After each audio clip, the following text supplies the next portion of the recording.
Welcome to the Lean Focus Podcast, where we bring you inspiring stories of lean transformation with your host, Damon Baker. Jason, FuelCell Energy has been a pioneer in clean energy for more than 50 years.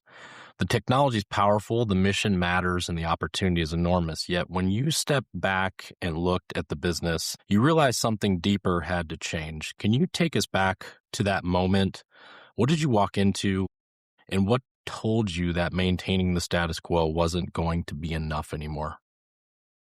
Damon, thank you. It's a great question. When I joined the company, we had a number of different critical challenges that we were facing, financial, execution, and product-wise. We had so much to accomplish. We needed a better way to organize work so we wouldn't try to boil the ocean because then nothing gets done. We needed to execute faster. We needed to be more nimble. So we needed to find a way to get that done. I'm always curious. I hear the term maintaining the status quo. We kind of use it as a kind of a part of our language, it seems like. When you were observing the team, what did maintaining the status quo physically look like day to day in terms of the execution?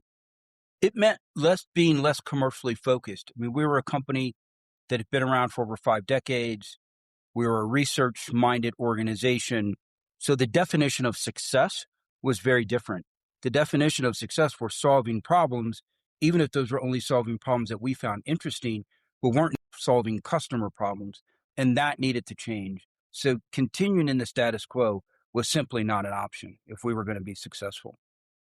And what was driving the need for speed and focus where that was really becoming non-negotiable at this point in time of the 50-year journey? The clock was running financially. We had significant debt that we needed to satisfy. We had a lot of cost, both in operations of our business, and we were spending money on R&D. We needed to move quickly because time, it really felt like in our company, the old saying is, time costs money. And that was very much the case for our company. Where did you feel the gap was most glaring between the ambition that the company had to be great and to grow and the execution that they were actually delivering on? I think it was 2 things. I think everybody's really passionate about the business. Everyone's really passionate about our technology. Everyone believes in the purpose that we have as a company, which is to enable a world powered by clean energy. And we believe we can do that. The question was, how are we going to do it? So we needed tools. We needed a methodology. We needed a repeatable way to approach our work. We needed a way to know that we were being successful. We needed to know what the current status was, what we were trying to get to, what it was going to take to get there, and then measure along the way that we were actually progressing toward our North Star. And that was what was going to be critical to us being able to be successful in our journey. So it sounds like the burn rate of capital and the investment is really the wake-up call for the organization. Was that your observation, the board's observation, a collective observation? I think it was the collective observation of the company. However, the one challenge for the company was that the company had faced financial challenges in the past and has always found a way through true grit and determination to work its way out of it. So getting people to really believe that this time was going to be different was part of the leadership challenge. And I had to find ways to communicate that message and get buy-in throughout the organization. The board was clearly aligned. The senior leadership team was aligned. Now we had to get everyone in the same boat, rowing in the same direction.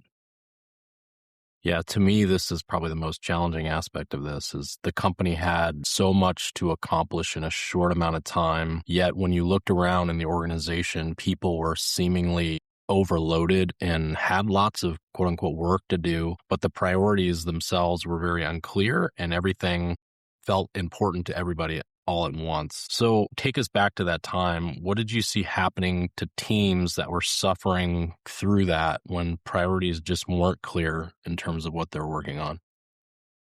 Well, I think people in the void of clear direction, people create what's important in their own mind, because no one wants to come to work, or at least most people don't want to come to work and feel like they're not accomplishing anything. So they make the tasks that they've decided to work on become really important tasks. And unless you can really make clear for people what exactly is required, what exactly is needed, what exactly is going to are the priorities for the business, then people do what they think are the right things to do. And it's incumbent on leaders to make it clear to people what their priorities are and how their role plays into the broader success opportunity for the company. So for us, what we tried to do was develop a methodology or utilize a methodology to do that. We initially started doing that with OKRs. And the goal around using OKRs was to really break the work into small chunks, daily, weekly, monthly, quarterly, so people could really be clear about what they needed to do, track it on a daily basis, weekly basis, monthly basis, and then we built an operating system around that. Just, unfortunately, it never really became part of our total DNA.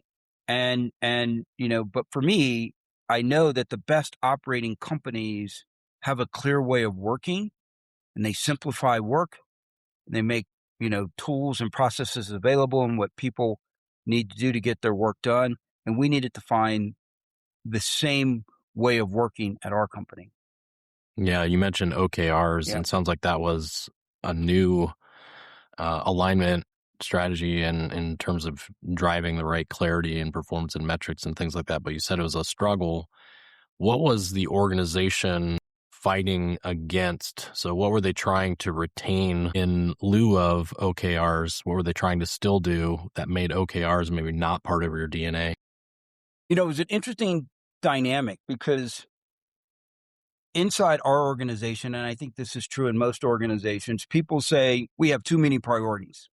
Yeah. So with OKRs, you start by trying to really make the priorities clear. 4 priorities, 5 priorities, 6 corporate priorities. And then you try to cascade those priorities throughout the organization. And then what you realize is that 5 priorities or 6 priorities become hundreds of priorities Yeah, they as you multiply. cascade it throughout the organization. And you find yourself right back at the point where people are saying, we have way too many priorities. And it became really hard to distinguish between things that just need to get done inside of a company, i.e., we need to offer an insurance plan. We need to pay people. Those are important, but those are not our priorities for the business. And people begin to cascade these things throughout the OKRs, and they become rather lengthy. And then the process to try to really simplify that, to manage them on a daily basis, a weekly basis, a monthly basis, a quarterly basis, becomes very complex, takes a lot of time and energy, and you're spending more time managing and reading out on OKRs in many cases than you are in doing the work. And so we knew that we needed to do something different as a company in order to drive transformation, because what we needed people to be able to do is do 2 things at the same time. We needed them to perform against the set of priorities while we were also trying to transform this company. And that's what we were trying to get done.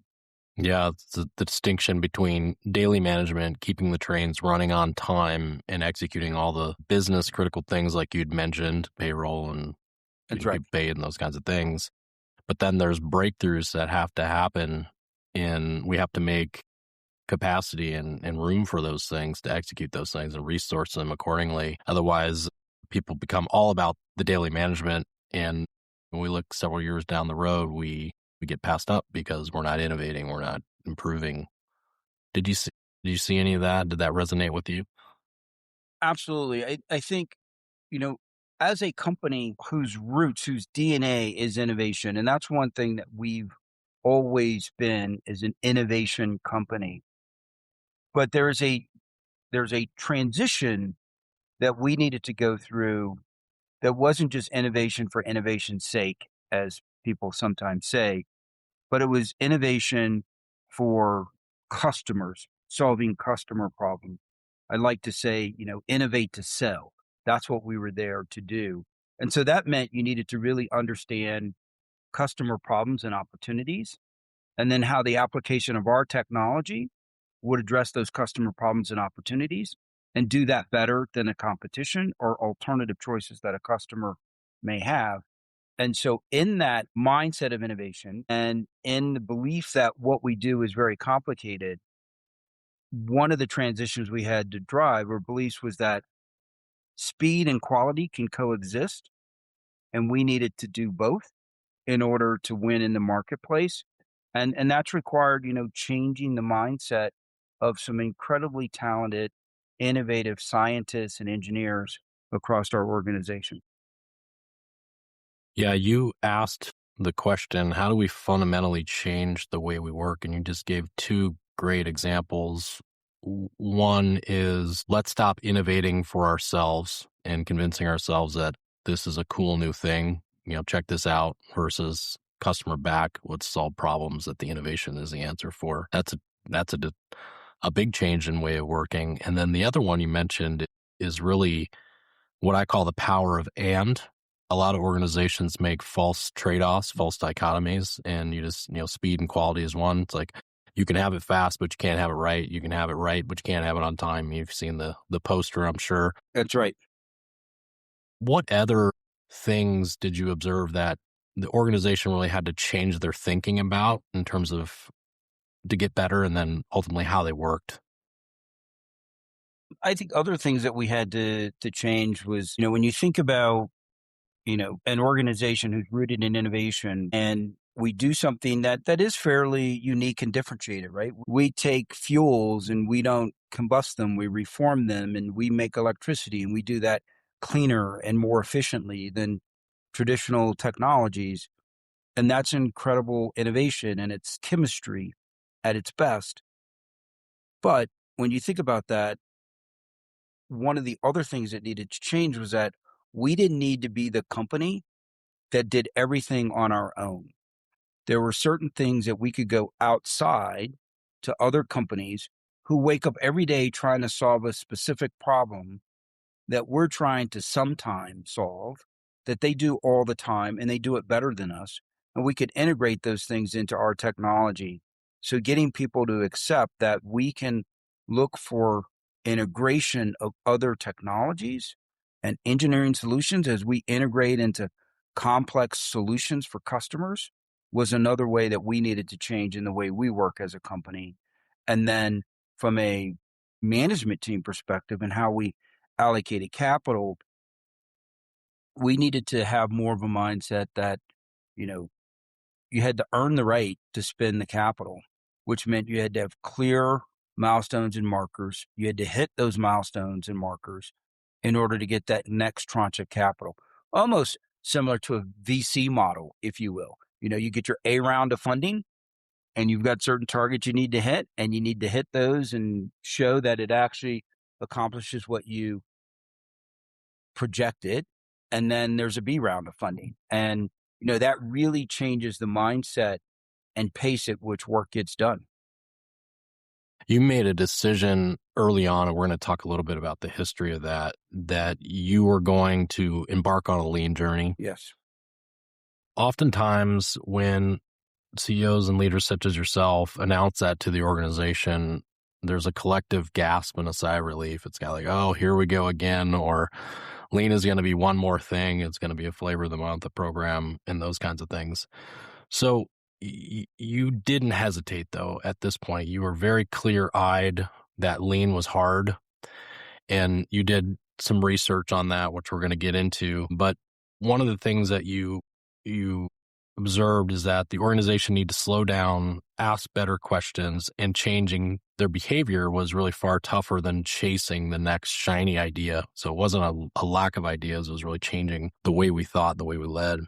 So kind of given the nature of how OKRs went, which we talked about earlier, what concerns did you have about lean being seen as one more flavor of the month, and maybe even a contradiction or as a replacement to OKRs, and then creating more confusion in the organization?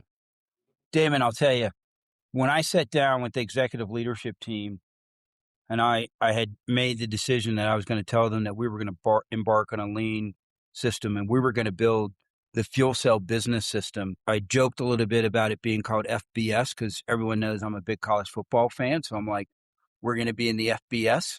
And I knew it would be a bit of a challenge because I'm the one that also introduced OKR. And so I felt as though the risk was that the team was going to have, oh, here we go again, flavor of the month.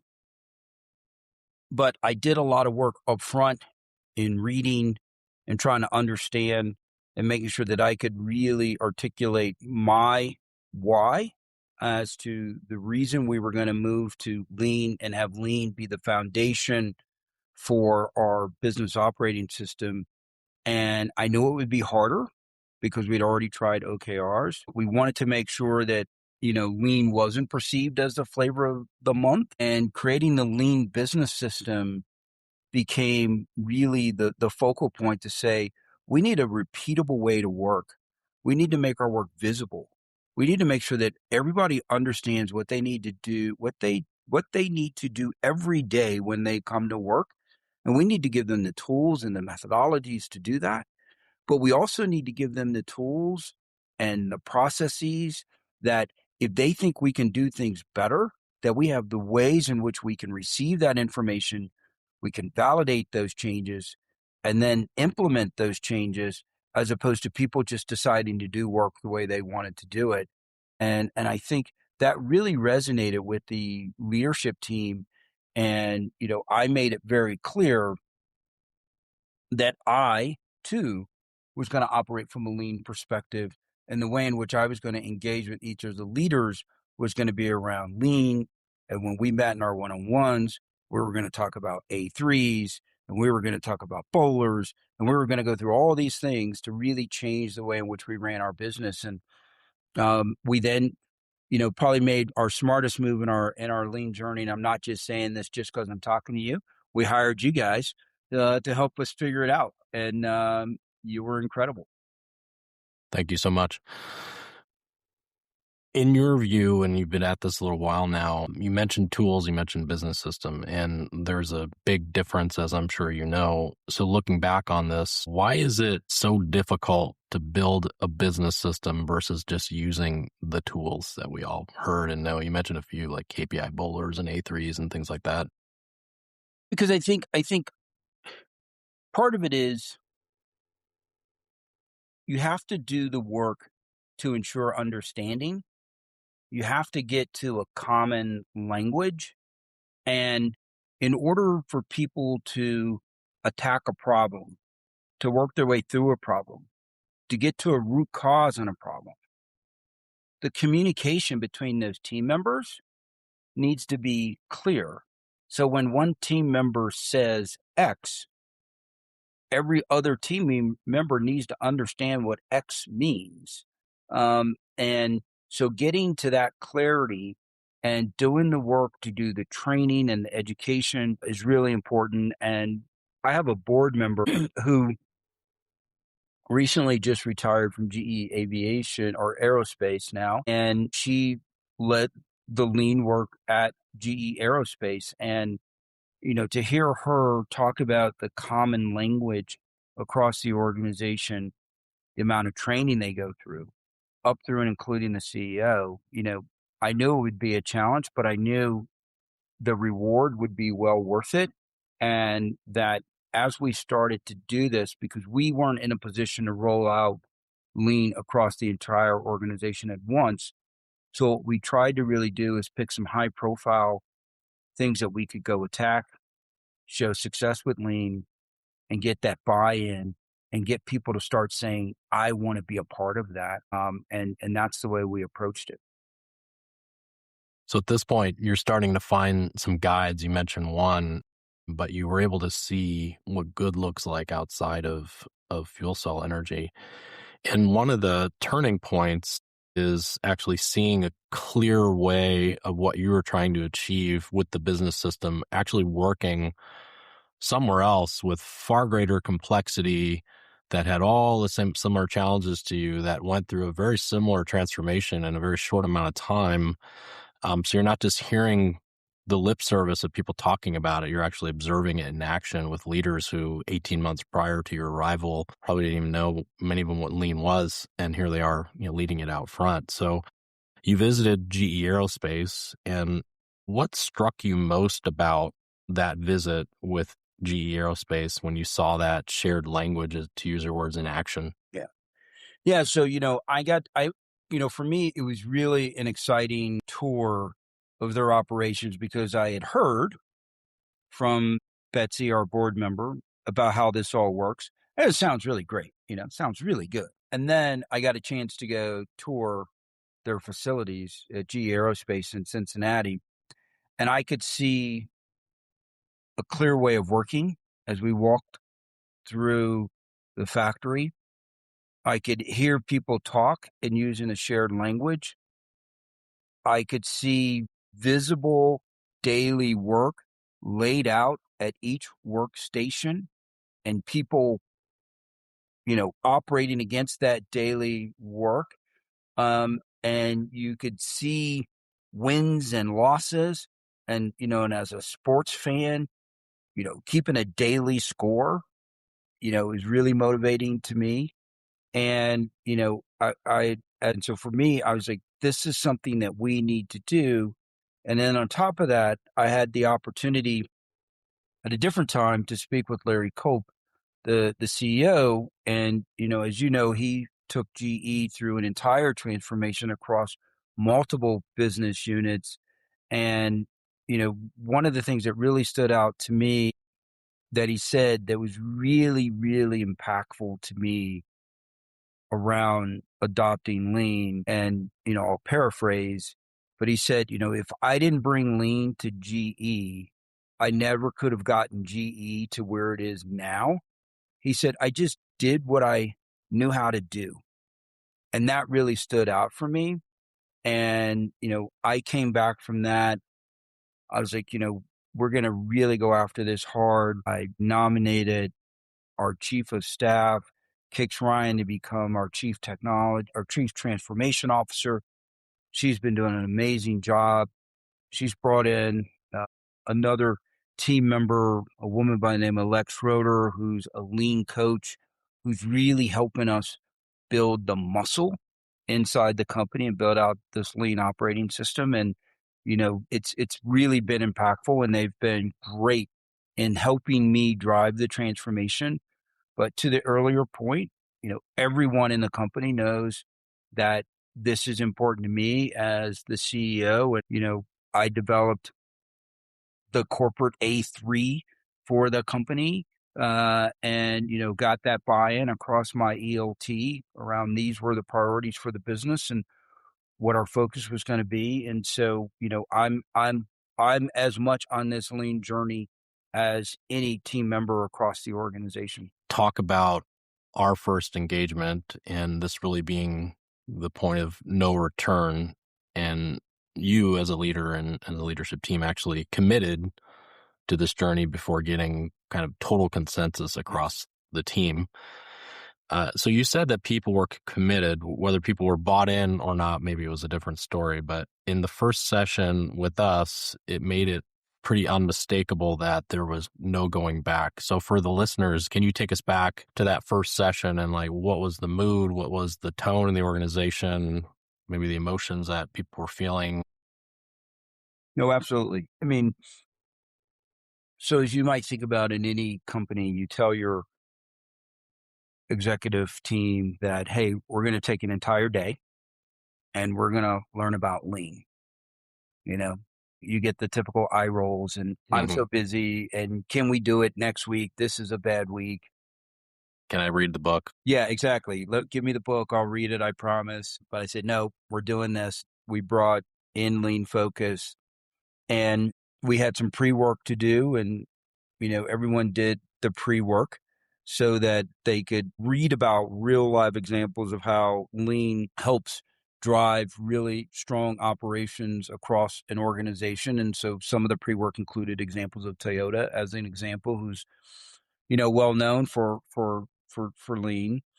And as we went through the process with your team, I think I started to see light bulbs go off, you know, above people's heads when we were talking about the business and going through exercises, and we as a leadership team were talking about it. And then team members from Lean Focus would interject and they would ask questions around that same topic. And they were completely different questions. And it was a completely different approach. And people were like, wow, I should ask questions that way. That's a better way to get at the issue. That's a better way to know if we're getting to the root cause or if we're just dealing with symptoms. And, I think that day, going through that process, I would say probably the most impactful thing through the whole day. And it was a great session the entire day. But the most impactful thing was seeing really good questions being asked and, going through kind of the 5 whys, even without people realizing, and having that rich conversation to get to the root. And I think that really began to break the ice, if you will, and get everybody aligned to, yep, this makes a lot of sense. This will be really helpful to us. And by the end of the session, people were like, okay, I want to start. I want to do this. I want to do that. And we're like, oh, whoa, whoa, whoa, wait, we got to really, And so, I think, but I think that session really set the tone. Yeah, I think what's interesting is organizations that sort of make that shift from, I know all the answers, I'm in control, I'm the industry expert, to, I don't know, let's go figure it out together, let's go see what's happening, let's talk with the customer, let's go on a ride along, let's go to Gemba, let's observe the process. One is more individual in nature, the other is more collective and collaborative in nature. And when people have a shared understanding of what the truth is, you get generally more consensus and buy-in to want to work on it together versus one person's opinion as to how they believe things are going to go. Did you see any of that? Yeah, you raised a really good point there, because what I also saw was that, in a business where you're facing challenges and you're working your way through them, the conversations can become unintentionally accusatory. Mm-hmm. And that builds defense, right, in the way in which people are communicating. But in this way of framing smart questions, asking smart questions in the right way, it was liberating, and it fostered engagement, and it didn't diffuse the ownership amongst the ELT leader who owned the issue or the problem, but it invited rest of the leadership team to be part of the process to work through the problem, to get to an answer in support of that leader, primarily in support of the team and what the company needed to accomplish. And that really came through seeing how people started being able to really frame smart questions and work their way through it. For you personally, as a leader, Jason, at this point in your career, how easy was it for you to naturally adopt that leadership behavior of asking more questions versus being more telling and directive and telling the team what to do or where to point them in terms of their energy? Was that a challenge for you? Did you find that natural? Is that something you were maybe looking for but couldn't articulate, and now that you found it, you're like, wow, this is exactly who I am? Can you take me back through that thought process? Yeah, I think for me, without, trying to underplay the transformational challenge organizationally, there was no question for me that we needed to change. I was like, look, we have to change, or I've got to change the organization, because we have no choice but to change. So I was very convinced. It was, for me, it became a question of what is the best way for me to drive this change across the organization and do it in a way that enables everybody in the organization to change and for us all to work in the same way. And I know that as we were dealing with these challenges, everyone just felt like they had a lot on their plate. But as we started to talk about this across the company, we found different allies and champions who really wanted to be a part of this, that had lean experience, that came from other organizations, who came from very strong lean backgrounds, that, frankly, were silently frustrated in the way work was being done in our company, and now felt, boy, this is an opportunity for me to really help this company in a different way and really accelerate its lean journey. And, for me, my commitment to lean is clear. It's clear across the company to building this fuel cell business system, and making work visible, repeatable, with speed and quality. There's no other way for us to get there, and there's no turning back from the lean journey we've started. And now, a brief word about our podcast sponsor. Lean Focus knows that the most effective way to improve the bottom line is through lean transformation. And although lean is most often associated with manufacturing, Lean Focus successfully applies the principles of lean thinking to new business growth, innovation, supply chain, mergers and acquisitions, human resources, and beyond. To enact lean transformations, Lean Focus uses the proven tools of the Lean Focus Business System, or LBS for short. To begin your journey of transformation, pause this episode and contact a senior-level LBS expert now at leanfocus.com. Now, back to the podcast.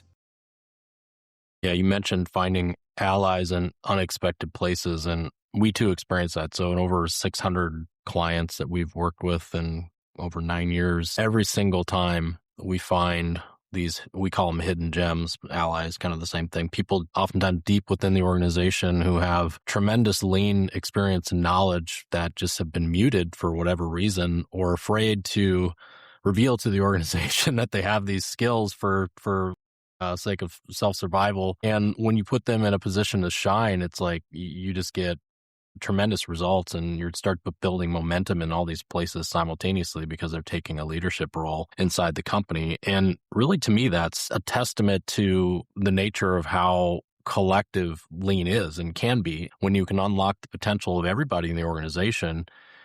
We always talk about N equals the total amount of your employees. And if you're able to teach your employees how to think and work in this new way in conjunction with lean principles, you can unlock more faster. By having every level horizontally, vertically adopting this way of thinking and working in a new way, you can move much faster versus having it just be in ops or in sales. Or Look, and I think one of the principles of lean, right, is people closest to the work, yeah, right? They know what's going on, and people know how to make things better, have ideas about how operations can be improved.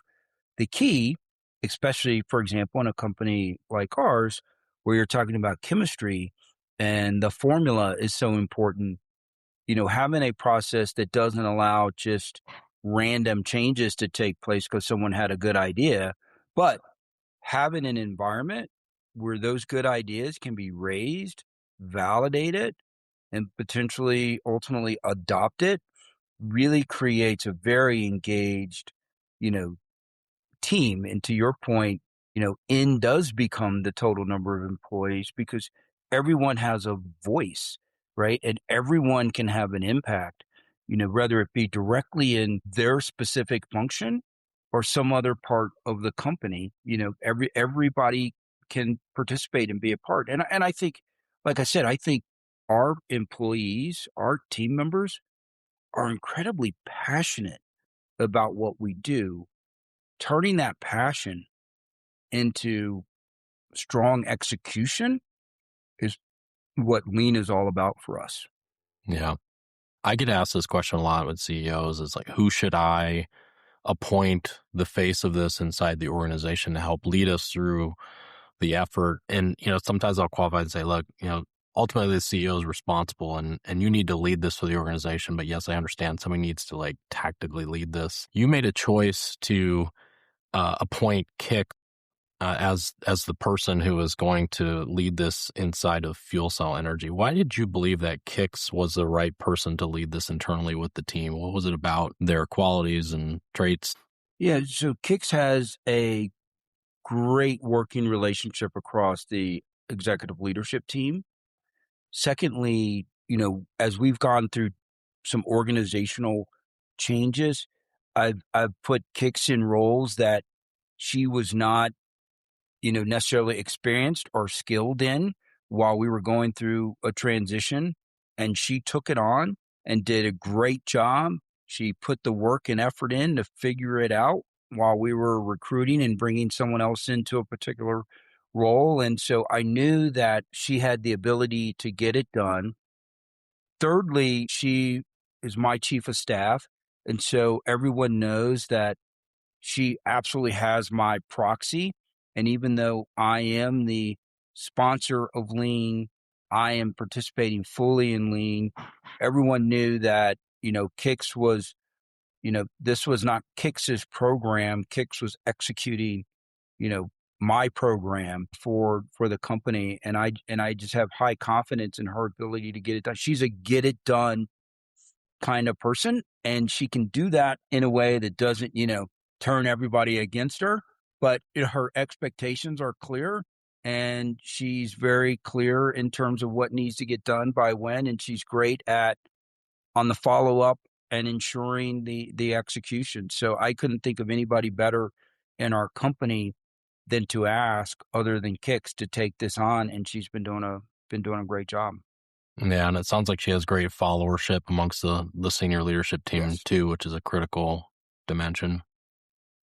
And I don't believe Kix had any formal lean experience prior to that. Is that Did not. correct? She did not. So as Kix and I talked about this, and I asked her, you can imagine her initial response to me was like, "Are you kidding me?" And so I said, "No, Kix, okay, we're going to do this together." So the first thing that we did is we got some books on lean, and we both read the book, and then we came back together and we talked about it. I said, "Okay, what do you think?" And we were both like, "Yeah, this seems really good. This would really work for us." And then, through our engagement with Lean Focus, her confidence and her ability to do this began to build. And, my ongoing support of coaching from Lean Focus with Kix, gave her, that I would say that push over the edge, if you will, to take it on. But she did not have any formal lean training whatsoever. And, she, just like me, we're still early on in our journey. If we were on a racetrack when we were running the 400, perhaps she'd be leading me on the track, I think. But, we're both committed to the journey, and she's doing great. And That's outstanding. she's intellectually curious. So she's learning, she's doing things outside of our organization to continue to get smarter about lean. And now with Lex being on our team, she has an internal coach now that can really help her as well as me. And just to give you an example, we're trying to get everybody in the company to become better at lean, to be smarter at how we're going to use lean. So each member of our ELT, as an example, has developed their own A3 for their organization. Now in my one-on-ones with the executive leadership teams, we go through their A3s. Mm-hmm.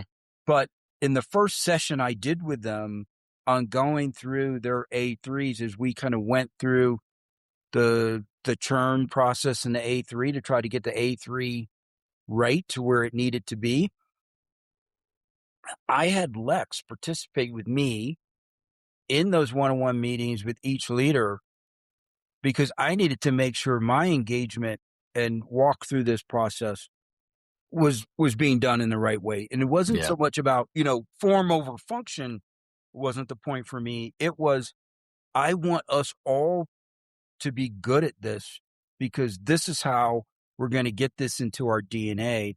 this is how it's going to become part of our operating system as a company. And so if we do it the right way, that also, I believe, minimize, if not eliminate, those risk of frustrations that people have as you're going through something new. Yeah. What I love about that story is it really demonstrates leadership, humility. I think it takes a lot of self-awareness for you to recognize that you don't have all the answers when it comes to doing lean in the right way, and that you're willing to make yourself vulnerable for outside coaching for somebody who, maybe isn't at your level, maybe more mid-manager role. And I always tell CEOs all the time that you can learn this stuff as long as you have an open mind and a willingness to try, which requires humility. Absolutely. Look, Yeah. I'm not afraid to tell anybody in the company that, I'm a neophyte at this, but I'm committed to learning it. I'm committing to be to know how to have lean help us become better as a company and execute better. And, because we weren't able to roll it out across the entire company, we've used more of kind of this model line approach to building our lean capabilities. And look, I think that's really, a really good practice, or maybe even a best practice. And that's working for us. And it's also, I hear a lot less today, right, in our company, a phrase that I used to hear a lot when we talked about doing something different, approaching a problem different. You would hear a lot, well, we're different, You we're the don't only ones understand. that do what we do. No one else does what we do. I'm not hearing that, across the organization today. And it's really, so it's not only giving us a way to work, it's opening up the aperture of the organization, that although what we do as a technology and as a chemistry, our molten carbonate fuel cell chemistry is in fact unique, but the way we work and how we get things done isn't. Yeah. Processes and people. That's right. So the make or break question when lean isn't done, you've been clear that there hasn't been this dramatic crisis moment other than kind of what we opened up with in terms of the burn rate in investors and things like this. But there has been very real challenge, and that's been changing the behavior so that lean becomes how you work versus not what you do. So you've been at this for a little bit now. Why has the behavioral change part of this lean transformation been the hardest part, in your opinion? I think because you go through that first phase of, this may not be the right analogy, but kind of this storming, forming, norming kind of process. So I think we're kind of through that. And then you get to this process where people start to think the work starts to get a little harder. And it starts to get harder because people are having to do deeper work, right? To Yeah, get to like measuring causes. things and Right. analyzing data as an example. Exactly. And so our challenge now is getting the right data at the right time so we can act on it. So we're working hard to focus on getting the right data. We're working hard to make sure that we're using leading indicators versus lagging, so that we're not just coming together. I think one of the phrases that you guys use a lot when we're going through our training is, we're not just reporting the news, right? Which is not that helpful. But so I would say for us right now, the hard part is getting to the data that we need in order to, take us to the next level on our journey. And that's where a lot of the focus is being spent right now. Lean, I wouldn't say, if you did a DNA sample of the organization, that it's in our DNA yet, but you would certainly find more traces of lean across the DNA in the organization today than you would have 18 months ago.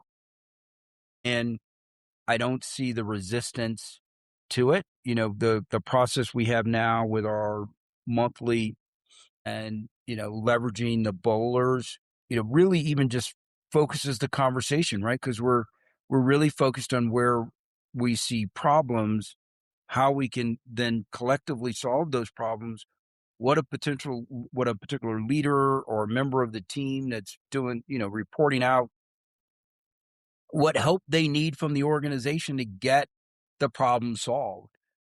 And those become much more impactful meetings than, what we would traditionally have. And so it's been really helpful, and people are buying into it. We're using A3s and in our MORs as well. And so it's really having a big impact on our operations. Yeah, I want to go into that a little deeper. So if you could go back in time and take us to an MOR pre-lean, pre-A3, pre-bowler, pre-questions that we're asking versus, being directive. What was it like? Can imagine that we're in the room, because I think this is the challenge a lot of CEOs deal with is we show up to your version of an MOR or a QBR, whatever you want to call it, and they're living the same behaviors like Groundhog Day each and every month, and they can't see their self out of this situation. So what were some of the things looking back on it that you were doing that weren't helping the organization? Yeah. Yeah. I would say our reviews were reporting the news, right? The data was, dated. If you just take a particular scenario where maybe we've missed a target, we would talk about the miss, but there was more time spent talking about the miss than, okay, we missed. Why? What's the root cause? What are the countermeasures we put in place? What are we doing to ensure that we don't miss again? What support or help do you need from the organization? The commitments you're making as a leader to not have this miss again. There was less time on that, and it was more time talking about the miss and perhaps maybe even the reason for the miss. But perhaps the reason for the miss as it was being discussed wasn't really the root cause or the reason for the miss.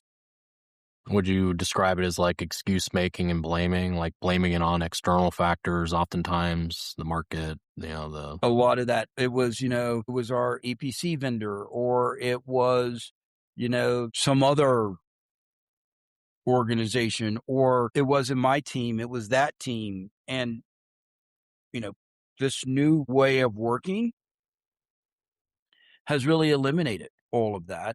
And now, instead of even spending time in those previous reviews where we would spend a lot of time talking about, oh, okay, 3 months in a row, we're hitting the target, no concern, but we'd still talk about it. Now, 3 months in a row, you're hitting the target. We're not spending a lot of time on that subject. We're spending the time on, okay, now we've gone 2 months and we've missed. Now we're going to go deeper on this issue. And we collectively as a team are going to try to find the breakthrough to solve this problem or this challenge. And, today with the monthly reviews, the bowlers create transparency. So there's no hiding. It's transparent, and there's clarity on where we focus our attention in that monthly review.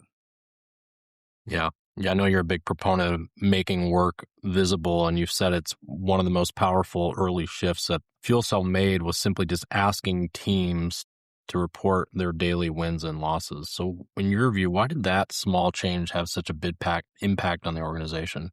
So that immediate change came out of my visit to GE Aerospace.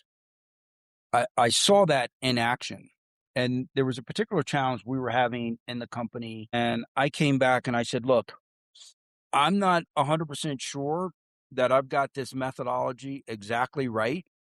I said, so this is going to be my version of the methodology on this particular issue. I said, we're going to get to daily win losses on this issue. Every day, the day before, the team is going to lay out what they're going to accomplish that day.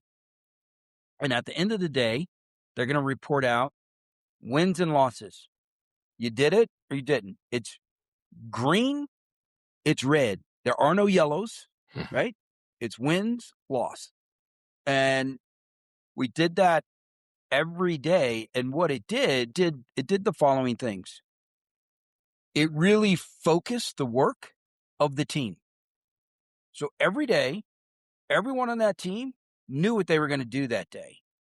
They didn't, they weren't coming to work, standing by the, standing by the water cooler, having a conversation on what they were going to do that day or try to get done. So that was the first thing.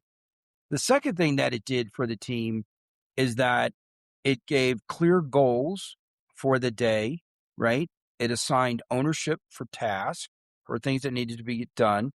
And the third thing it did is it gave a clear indication of here's the current state of where we are. Here's what we need to accomplish, right? The next state we need to get to.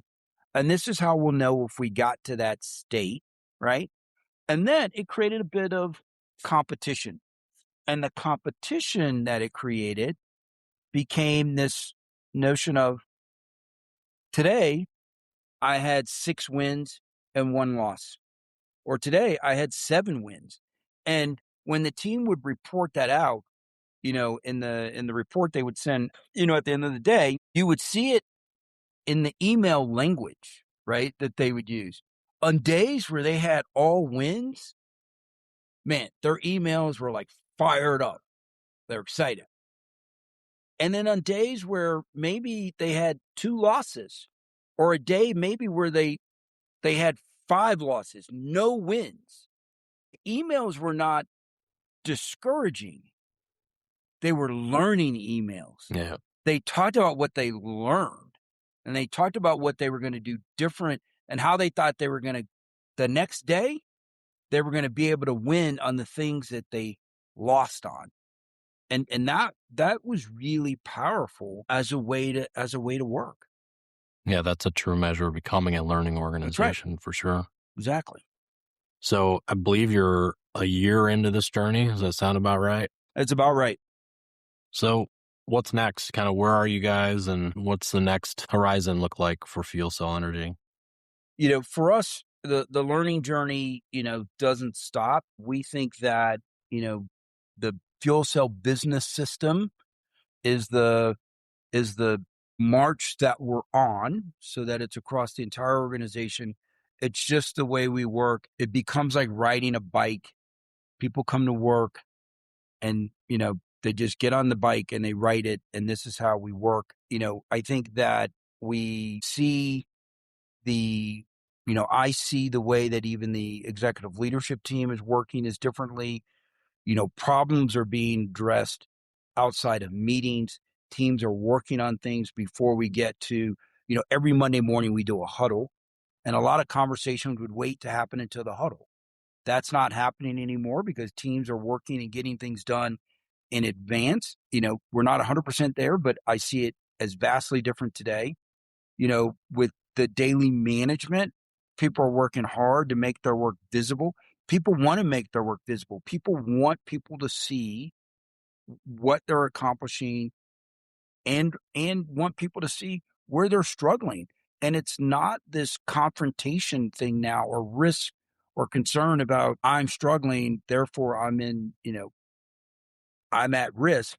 It's I'm struggling and I'm looking for help from people in the organization that can help me. I believe that if you remain an organization that's intellectually curious, if you're an organization that remains a constant learning organization, I'm not sure you ever truly transform, because I think it's an ongoing process because you're learning all the time. And, we're in a process to become a high performing learning organization. And, that has to be an ongoing, continuous process, right? Because we're going to have people leave. We're going to have new people come. We're, there, people can have tendency over time to slip back to, old habits. And so we have to continue to be on this transformation journey as a company. That's great. really stands out to me, Jason, in your journey is that this isn't necessarily about fixing a broken company per se. It was about earning the right to exist for the next 50 years. And you frame lean not as a control, but as respect for people, for customers, and for the work itself. Being a humble student of the process, which we talked about. So what advice would you give CEOs who are leading legacy type companies who have a feeling in their gut that they know they must change in order to get better, but don't yet feel that crisis that's looming over their head? Yeah, I would say that lean isn't just about a crisis, right? I would say lean is about making your organization more efficient. It's about making the work that your team does more repeatable. It's about making the work that your team does visible. It's about giving you as a CEO clarity and transparency on what's happening. And then also, I think protecting one of the things that's most important for a CEO is the CEO's time, because it allows you to focus on the areas where you need to focus, because that's where your attention needs to be. And as opposed to, firefighting all over the place. I think part of leadership is not really about firefighting, right? It's about avoiding fires from starting. And when you have that level of clarity as a CEO, and you can, spend your time and focus where it needs to be spent, and because that's on the operational side of the business, and back to the point where there's just other things that need to happen in a company. There are other things that only the CEO can do in the company. And so the CEO also needs time for that. And so if his or her focus can really be directed, and I think lean gives the capability for that to happen, then I think that is, an opportunity for any company to go that direction, whether it's a crisis moment or a non-crisis moment. Outstanding. Thank you, Jason. Damon, thank you. For everyone listening, this is what transformation looks like when it's grounded in purpose, discipline, and learning. If this episode resonated with you, share it with a leader navigating complexity at scale. Subscribe, leave a review, and as always, stay focused, stay lean. Thank you for listening to the Lean Focus podcast with host Damon Baker. Please subscribe to this podcast to be notified when a new episode is available. And please consider leaving a 5-star review to support our guests while helping us to spread the word about the power of lean thinking. Until next time.